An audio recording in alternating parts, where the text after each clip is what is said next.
தினம் ஒரு தகவல், தினம் ஒரு ஞானம். பிரம்ம ரிஷி பிதாமக பத்ரிஜி அவர்களுக்கு நம் அனைவருடைய வணக்கத்தையும், நன்றியும் தெரிவித்துக் கொள்ளலாம். என்ன பதிவு பார்க்கலாம் இல்லையா? நெறைய நான் உங்களோட சேர்ந்து நெறைய விஷயங்கள் நானுமே கத்துக்கிட்டேன்.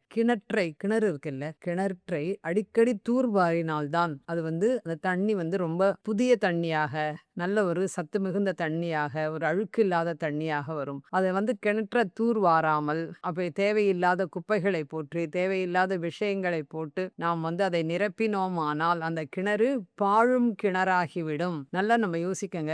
அதுக்கு தான் சொல்லுவாங்க. அதனால கிணறுன்றது அடிக்கடி தூர்வார்றது அப்படின்னு சொல்லுவாங்க. தூர்வார்றதுன்னா, அதில உள்ள குப்பைகள், அழுக்குகள் இல்ல தண்ணி சேரா இருக்கும். அது எல்லாத்தையும் நம்ப தள்ளி, தள்ளி, தள்ளி எடுக்கணும். அது தூர்வாரும்பொழுது, அதுக்கப்புறம் நல்ல தண்ணீர் வரும். இல்லை என்றால் அது பாழும் கிணறு. அதேபோல் தான் மனமும். மனதையும் நாம் என்ன பண்ணணும்னா, புதுப்பித்துக் கொள்ள வேண்டும். எப்படி புதுப்பிச்சுக்கணும் அப்படின்னு சொன்னா, நல்ல எண்ணங்கள், நல்ல செயல்கள், நல்ல பாடல்கள் கேட்பது, நல்ல ஞானத்தை வளர்த்துக் கொள்வது, இப்படி நாம் நிறைய செய்து நம் மனதை புதுப்பித்துக் கொள்ள வேண்டும். நம் மனதில் இருக்கும் பயம், கவலை, கோபம் போன்ற தேவையில்லாத விஷயங்களை தூர்வாருவது போல் அகற்றி விட வேண்டும். இது நமக்கு தேவையில்லை. எப்பொழுதுமே மனம் ஆரோக்கியமாக இருக்க வேண்டும். மனம் சுத்தமாக இருக்க வேண்டும். மனம் ஆற்றல் மிக்கதாக இருக்கும் பொழுது நமக்கு உடலும் ஆரோக்கியமாக இருக்கும். நிறைய சக்தியும் நம்மிடம் இருக்கும். அப்ப இது எல்லாமே தேவையில்லாத விஷயங்களை தூக்கி எறிதல் வேண்டும்.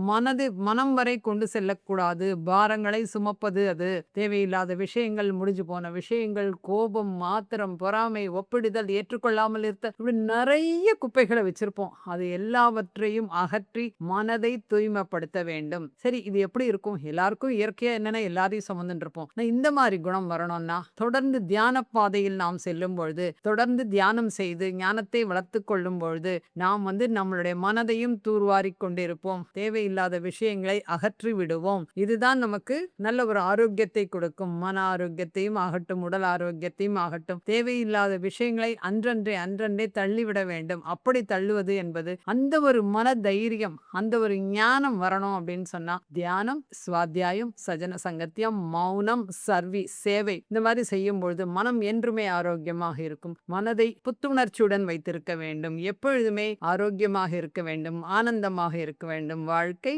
வாழ்வதற்கு, சந்தோஷமாக வாழ்வதற்கு தொடர்ந்து தியானம் செய்வோம், ஞானம் பெறுவோம். நன்றி.